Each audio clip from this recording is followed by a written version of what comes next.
get back on topic, guys. We were way off topic. So back to the perspective, the drummer's perspective on guitars. What does a guitarist need to do to be acceptable to the average drummer? I think that most drummers are pretty structured people, because drumming is quite technical, requires a lot of structure. So I think that in terms of the way you play the song, you need, as a guitarist, to understand the structure of the song, where it goes, when things happen, when the punches happen, and to keep yourself on time and to play the right number of goddamn notes. Because sometimes they'll go into some lead stuff and then there'll be one or two extra notes in there and it throws off the time. And then I have to go, okay, then I'm back on time again to bring them back in. And I know you know what I mean. It's not only the number of notes, it's having the right time signature. Yes. You can play a bunch of eighth notes as long as it fits into the time signature. Exactly. But if you play 9/8 notes, then it throws everything off. Yeah. And that's the first thing. I think the second thing that a drummer wants from the guitarist, and just like we would ask for from the singer, is we can only add so much emotion and so much passion to the song. Mm-hmm. We don't drive it. We're the bedrock that everybody else builds on. So if I'm building a solid bedrock, I want the guitarist and the singer to use that to do something extraordinary. Mm-hmm. So my ask of the singer and of the guitarist is, well, be as good as you can be, because I'm trying to build that solid base that you can work on, and then go. And that's what creates these extraordinary moments where you finish the song and everybody looks at each other and we all go, wow, that was really cool. So be on time, play the right number of notes, respect the time signature, and be that outgoing leader that brings people in. My feeling about lyrics is that 99% of the people won't even care if you sing. Sometimes I'll sing the same verse twice because I forget. Because you forgot the verse and nobody will ever know. Nobody notices. No, because it's about the chorus. And it's about the suspension of disbelief. The same concept as when you watch TV or a movie. When you decide, Kitty, that's not a good idea. So when you decide you want to be part of the show. Cat issues, yeah. So when you watch fiction, everybody knows it's fiction. And the idea there is that the people who are making the fiction are going a certain distance in how they create stuff. This is the pain in the ass right now. He needs attention, so he's playing with some cardboard. What's his name? This is Yvon, but we also refer to him as Mini Matou, and he has the perfect little round face. He should be in movies. Okay, so you got two cats. One is Yvon, and the other one is George. Well, George. Two old man names. Well, George is a rescue, and his name was Georges when we got it. Okay. So we figured that the second cat needed to have an old man named too. So we are in the adventures of so that's where the French. Les aventures de Georges et Yvon. So there you go. The adventures of George and Yvon. Exactly. So as I was saying, the suspension of disbelief is the idea that the audience accepts that you're making fiction and is willing to make the effort to see it as reality during the confines of while they're watching it. Yeah. And then the person making the fiction, their part of the bargain is to try and make it as believable as possible, that you don't break the illusion that it's reality. And that applies to music too. Yeah, for sure. But if you ever see a band that you love, big name band, they fuck up all the time. Yeah. And the live version of the song doesn't sound like it does on the record. Yeah. But because you remember the record and because you love them, you're willing to make that effort to bring your perception a part of the way to their production of the song where everybody's happy with it and everybody enjoys it. So it's a really important concept. You can break it like that. Mm-hmm. And it applies as much to music as it does to TV, movies, or anything like that. Well, so I think the best way to learn how to engage with your audience, look at stand-up comedians. I mean, absolutely. They're the best because they memorize their jokes, they memorize most of what they say, and even if they forget what they're going to say, they know how to engage the audience. That's what makes a good stand-up. And they've internalized it to the point where it's no longer memorized. It becomes like they're telling a story that comes from inside, that even if they screw up a lyric or something, they can go right back to where they were because it's not about memorizing a series of lines. It's about having a story to tell, and if you change a couple of words, it doesn't matter. Yeah, right? Exactly. Yeah. So we talked about timing. We talked about. Yeah. I think what you're saying is feel, having a stage presence. Stage presence is what we're looking for. Yeah. So and also soul. I mean, so let me that's give the you one an thing example. that Rush has been Absolutely. criticized about is not having because they were a little bit too cold, too technical. Exactly. Too technical. Like And the even- opposite of Rush would be the Foo Fighters to me, which is very much all feel. Yeah. Don't give a damn about my reputation. Yeah. I don't really Yeah. like Joan Jett to begin with. I just find her She just yells. kind of squealy. Yeah. But I saw her do that song with Foo Fighters, and I instantly liked the song because I'm a fan of Dave Grohl, and Dave Grohl is like kind of the anti-musician. He's a great musician, don't get me wrong, but he's not a conductor with a sheet music in front of him. He just lets it rip. I've seen Dave Grohl. I saw the Foo Fighters live before Taylor Hawkins passed away, which is lucky you. I never did. It was awesome. It was at the Ottawa Blues Fest. I live in Ottawa, Ontario, Canada, and I go to the Blues Fest almost every year. And I've seen Tom Petty. I've seen. Just as a note, the Blues Fest is not. There's nothing blues about it. There's nothing blues there. I've seen Iron Maiden there. I saw John Mellencamp. I saw, like I just mentioned, Tom Petty and the Foo Fighters. Yeah. And they actually the Foo Fighters were funny because they made a joke about being at the Blues Fest. They said, really? Well, I think we should just do some 12-bar blues. So they just started riffing on 12. Exactly. It was funny. Everybody laughed. And I saw Pink there. Actually, I love Pink. But Peggy loves Pink, and I've seen a lot of her live stuff. I've never seen her live, but apparently she gives one of the best shows around because she's real. Oh yeah. So the other one that I wanted to talk about in that respect is, and I'm going to tie it into drums, and you'll understand why.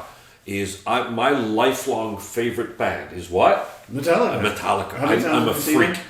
This summer on the 72 Seasons tour, I'm going to see them both nights that they're in Montreal. That will be the 19th and 20th times that I see them. And then Lars Ulrich, the drummer for Metallica, has been criticized. He's not a good drummer. He He really isn't. Technically, his technique is not that good. But he has speed and he has passion. And he brings something. When you watch him play the drums during a song, he's bouncing up and down and he's standing up and hitting shit. And he brings so much passion to the song. And obviously he's been doing it for 40 years. He's become very proficient at playing the drums. But nobody's going to ever compare him to a Bonham or to a Paste. Forget it. It's not that level. But he does a very, very good job. But you know who the best drummer in Metallica is? Robert Turrier? James Hetfield. The funny thing about it is that Hetfield, before playing the guitar, was a drummer. Oh, no kidding. And you know how he describes his guitar style? How? He says that what he actually does when he's playing, and by the way, if you look up James Hetfield's technique as a guitarist, you will see all sorts of articles about how precise he is and how he's like a metronome. He is so perfect on the downstroke, on the upstroke. That's why the chuffing that they do in Metallica is always so clean. Yeah. And I've seen them live 18 times, and I'm telling you, they are perfect. I've seen them twice live. They're great, James great Hetfield, before taking up the guitar, was a drummer. Actually, it's funny you mentioned that. He says that what he considers he does as a guitarist is he plays the drums on the guitar. It's funny you mentioned that because I was a very avid reader of Guitar Player magazine. I kind of dropped it off for some reason, but anyways, years ago when I was reading Guitar Player magazine, I read an article and it said the best way to improve your guitar playing is to learn how to play drums. So I took drumming lessons, which helped. And you are capable on the drums. Frank can play the drums, by the way. I'm not that great, but but he's competent. I've watched him play several times. So yeah. Yep. So and then it helps with your bass playing. So that timing. I mean, in a band situation, you're not on your own. You're not a solo act. Even if you are a solo act, you still have musicians behind you, and you have to be able to play off the other musicians. There's give and take, right? Sure. Which is going to what you're saying. It's not about being perfect. It's about the gel that happens within the group, right? No, the old joke is that if the band makes a mistake, just look angrily at the bass player. Just look angrily at the bass player. Well, I mean, if you're in a band, you have to kind of play off each other. You have to help each other out. Just don't leave the guy hanging. If he makes a mistake, kind of fill in for the guy. Yeah. Or if he forgets his lyrics, That's why I like doing background vocals, because I know most lyrics of most songs that we play by heart. So if our lead singer forgets it, I can fill in. And anyway. And again, how many times have you and I looked at each other, you on the bass, me on the drums, and we skip a beat to bring it back in line with what the guitarist is doing, right? So I don't even think about it. I guess we skip a beat. It just happens automatically, right? So So we talked about timing, we talked about feel, we talked about stage presence. Anything else you want to mention? You know, the subject of the interview is supposed to be about a drummer's perception of guitarists, and just don't be a prima donna, right? I mean, unless you're really good. If I was playing with Jeff Beck was still alive, if I was playing with somebody like Eric Clapton or something like that, be a prima donna. You deserve to be a prima donna. And most of them wouldn't be, because they're going to probably be trying to make everybody else around us better. Remember that time, were you there when we played? There's a really good blues guitarist and singer who lives just down the road from me in Knowlton, Quebec. His name is Bergevin. And he is just a fantastic guy. Just him with a guitar and a microphone, I could spend a whole evening listening to him, and I have many times. And he came over during the pandemic when everybody was really limited in what they could do, and he played with us a few times. And even though he is one of the best blues guitarists I've ever seen, and he's a singer, he's a professional musician, producer, and everything like that, and he recognized that the rest of us were really not all that good, but he spent the whole afternoon here, and he gave us pointers and coaching and helped us. So being a good guitarist doesn't equal being a prima donna. You don't have to be. You can help make the rest of the band better. And that's what I always hope to find with a guitarist, right? Yeah. And if you're the guitarist and the singer, kudos to you, because that's really hard to do.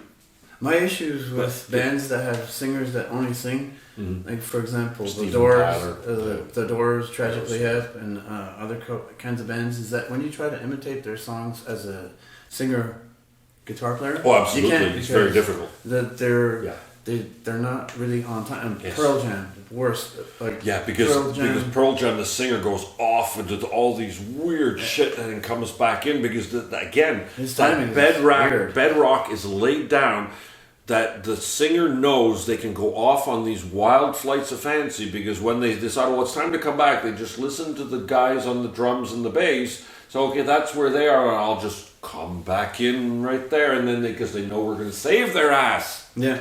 Right? So there you go. All right, so before we get too much further, every interview I always ask the same question of guitarists, but since you're a drummer, I'll ask you the drumming question. Top 10 most influential drummers in the last 50 years of rock and roll. Oh my Lord. Obviously Bonham. You know, he revolutionized rock drumming in a way that wasn't even apparent at the time. And you can like or hate Led Zeppelin. You got to go back and listen to some of the stuff that he's done. Absolutely incredible. I think that I never remember his name, but the guy who played for Deep Purple. Oh, Ian Pace. Ian Pace. So you take the whole jazz end of the spectrum and bring it into rock and roll. Charlie Watts was a jazz drummer too. So. But Charlie Watts was a jazz drummer, and I have mounds of respect for him, but I wouldn't say he was one of my top 10, because he was very good, but... All right, so we have Ian Pace, we got John Bonham. Yeah. Who else? We Keith Moon. Keith Moon. Keith Moon, Keith Moon in terms of intensity, and again the fact that he was really an equal partner in everything that went on, right? The more modern era, I'd say Mike Portnoy. Like any drummer, if you don't know who Mike Portnoy is, what's it? Dream Theater. Dream Theater. Yes, and he's been in he played for Avenged Sevenfold, the Adrenaline Mob. There's a whole bunch of stuff out there about him, and the speed and precision of what he does is just insane. Love what he does. Yeah.